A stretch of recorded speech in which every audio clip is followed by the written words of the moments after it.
You built the career and lost the reason for it. The title arrived, the salary cleared, something else quietly left, nobody noticed, not even you. There is a version of ambition that does not announce itself as a problem. It arrives as discipline, as focus, as the quiet satisfaction of being the person who stays latest. It wears the language of virtue so completely that you stop questioning whether it is one.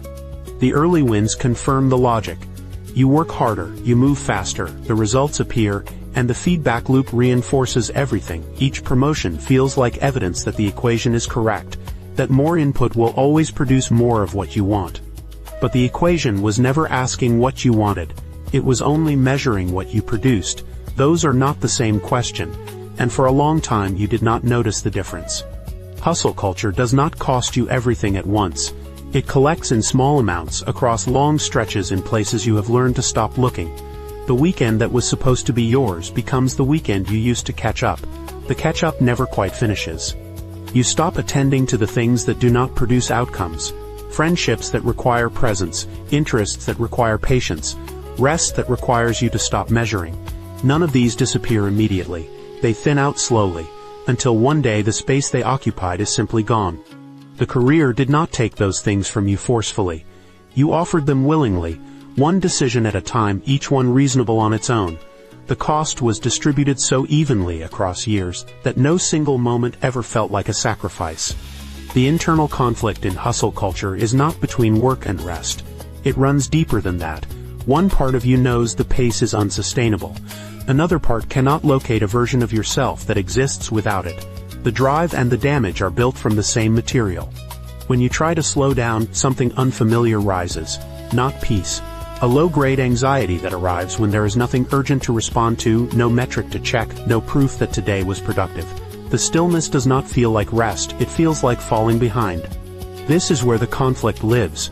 Not in the long hours themselves, but in what the long hours have replaced. You trained yourself to need the pressure. Removing it does not leave you free.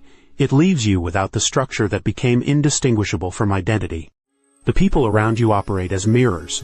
You watch colleagues disengage, take leave, step back from advancement, and something in you reacts before your mind can process it. It reads as weakness, then a second later as something closer to envy. You have built a hierarchy around productivity so thoroughly that you cannot evaluate a day by any other measure. A day without output feels like a day against yourself.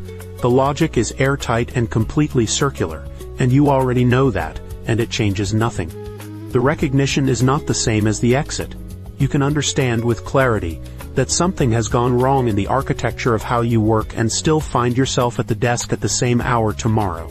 Understanding is not leverage, not yet, maybe not ever.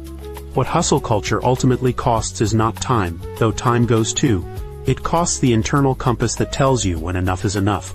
Without it, the goal line moves the moment you reach it, not because of external pressure, because you moved it yourself, and you will do it again.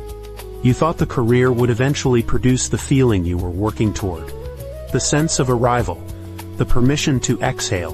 What you could not see while building it was that the building had become the only thing you knew how to do. Arrival was never the point. The reason you started is not gone. It is buried under the years of acceleration that followed it. And the uncomfortable question, the one that gets harder to avoid the higher you climb, is whether you would recognize it now if you found it. The career is still here.